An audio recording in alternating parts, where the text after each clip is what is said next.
Hi, it's me again with Corel Draw Tips and Tricks. Just playing around with an idea. Uh, I'm not very happy with the over and under. You can't really tell that it's two separate pieces. But to draw something like this, I actually saw a picture of this, and immediately I saw a six-sided fat star right in the middle. So I took a six-sided star, set it on 6, hold down the control button to make it perfect, and then hit P. Now, I want it to be fatter, so I'm going to bring the numbers down. But I also need to rotate it 30 degrees just so I can kind of get these edges here kind of flat. So I'm going to turn on my indexing lines. I want that to be pretty flat. So I'm going to go down here, well, I can move my indexing lines. Doesn't have to be perfect, but that's pretty close. So, and we do want to work in the center of the page on this case for sure. I'm a little bit big, so I'm going to hold down the shift key, and if you get the two-sided arrow, they'll bring down the shift key. Now we need some lines to kind of make this thing work. We need a line at an angle and two lines going up. And so what I'm going to do first is the angle line. I'm going to get my 2-point line. I'm going to go from there to there. I'm going to go ahead and I could duplicate this over, but I'm going to need one that direction too. Now I'm going to take my 2-point line and hold down my control button, and that way it stays perpendicular. Now I'm just going to kind of ballpark, and I'm just going to draw another line. Now I need to know the distance between those. Well, I didn't. Either my star's a little not fat, or I need this line pretty much. Whoop, going the wrong direction. I need this line right on that line. All right. I don't think it matters. Well, it is going to matter. And also my other angle line didn't go all the way to the edge, so I can take my shape tool.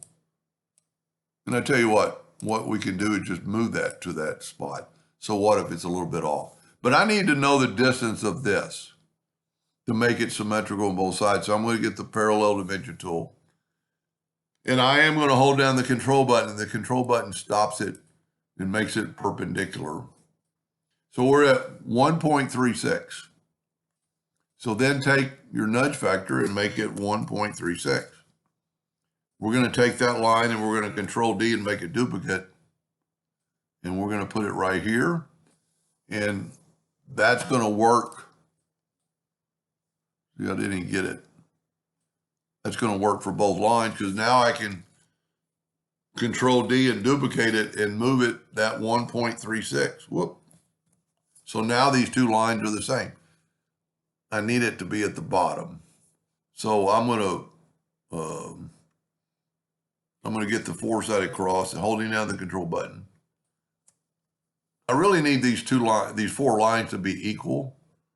I didn't have that problem with the first one, but what I'm going to do, I'm going to make them equal. I'm going to bring this line in to where I can get them all equal, and I'll take my virtual segment delete key and delete these lines. Now let's get rid of my marker there and get rid of that. And doesn't really matter, but the line sticking past and it bugs me a little bit. So go to your drawing point lines and go to the 3-point curve and go from that node to that. I didn't get it. I got something else. 3-point curve line, and go from that node to that node, and then hold down the control button. And what the control button does is give you a perfect arc. Go from that node to that node, and then kind of try to mimic. I'm going to have to zoom in, even though I think I got pretty close, but it's still a little bit not on top. You know what? I'm going to have to redraw it. Just make it easy. Because once it is off the 3-point curve line. So hold down your control button and just kind of make it, you know, where it's equal on all four sides. So now I'm going to change my nudge factor to get this out of the way. It's 12. I'm going to make it like 15 inches. And I'm going to take, well, I need to make another line yet. I need to take another 3-point curve line. I was going to grab and just anywhere in here, just kind of put another line. And you want that line to kind of intersect that line. So now what I'm going to do is I'm going to fill this in with a Smart Fill tool. And let's use a different color this time. Let's use that blue. So I'm going to nudge that over and that over. And I'm going to try to do a better job with this one. And then I'm not going to do anything different yet. I'm actually going to left click, right click, and I'm going to nudge it back. And then I'm going to Control G to group it, Control D to duplicate it, hit on that's the only thing wrong with the indexing lines. Sometimes you hit them and then click off of it and see if you got it, and I do. And I'm going to rotate that 120 degrees. That's a little bit different than I had before, but Control D, 240 degrees. I don't think it'll be a problem. Because I really want one of these lines to be not there. So I'm going to I don't have to do it to all of them. Well, I think I do. I think I have to make that piece perfect. Now I'm going to take the Smart Fill tool again. Well, no, I'm not. I'm going to group this together, Control G. I'm going to Control D to duplicate it. And I'm going to move the center rotation back to the center. And this time I'm just going to rotate it 60 degrees because this is what I want. And this is actually better than before. Well, I don't like that little piece right there. So what I'm going to do is make this the short piece. Now, if you hold down your Alt key, it'll draw in a straight line. So this one is going through that one. So on this one, I want it to go through here. So I've got an over and an under. Okay. Now let's take the Smart Fill tool. We're going to fill that in, and that in. We're going to nudge this. Nudge it. And see, there's my space. I'm actually going to nudge it one more time. I'm not going to delete this in case I made a mistake. I'm going to get it out of the way. So now I'm going to nudge these back. And I'm going to take this one, which has that line that I'm going to make kind of like the curved shadow, and go upwardly and put a little black in there. I didn't hit the mark. If you don't hit that spot, that looks pretty good. Maybe a little bit too much. I need to figure out how to make one of these sides a little different because it's going to happen the same thing. You can't tell about the intersection. Control G to group. Control D to duplicate. Now this time we just have to rotate 60 degrees because we're already just doing one of them. And I'm off. Somehow I'm off. Control. I always don't know if I have a copy there. So Control D to duplicate. It must not have been on the center a while ago. See, I'm not this time at least. That looks pretty centered. 60 degrees. Somehow I'm off. Okay, the reason I did not delete this, and I think I might know why.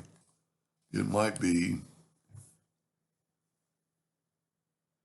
that's in the center of the page. Maybe I jiggled something. Let's hope that. Just kind of do it over. This time I can nudge as I'm going. Okay? That's why I don't ever get rid of now I got that part, but I can bring it back. Boy, it's way up there.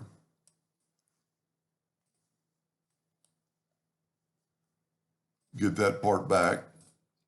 Whoop. Now, nudge it back. Let's go ahead and even though I'm not 100% sure it's going to work, we're going to go ahead and give it that little shadow. And just kind of bring that up and give it black. The black, to me, makes it look like it's going underneath there, and I'm not going to worry about it too much. Control G to group, Control D to duplicate. Double-click on your rotation and put it in the center. Rotate it 60 degrees. There we go. Control D, Control D, Control D, Control D. Now that looks okay, but if you want to stay tuned for part 2, I'm going to try to make it, I'm not 100% sure how yet, to make it look like you can see that this is going over. If we add outlines, I'm going to get those lines in the middle, but we could delete them. You know, these outlines would show that it's going over under. I'm going to try, hopefully in part 2 of this, to make it even better, which I think I can do if I just shadow this one part. You know what? Instead of making 2 videos, let's just try it real quick. We still have everything right here. Let's take this one, ungroup it. Let's take this section and interactive fill tool. And let's put a little darkness there. That way it'll look like it's going underneath. That's too strong. All right. Sometimes this helps. They'll go and have the black background. Control G to group. I am going to have to move my black out of the way to get my indexing line. Control D to duplicate. Double click on your rotation and put it in the center. If you've noticed, I'm not using the Control P because it confuses a lot of people, and I'm going to start using it again here in a second. This might look a little bit better. No, it doesn't, because of the fact that now it's they're not joined there, and it really doesn't make. So this, let's try this. So if you don't mind hanging on. No, tell you what, video's getting too long. I want to figure it out. Anyway, I hope that gave you some ideas, and thank you for watching.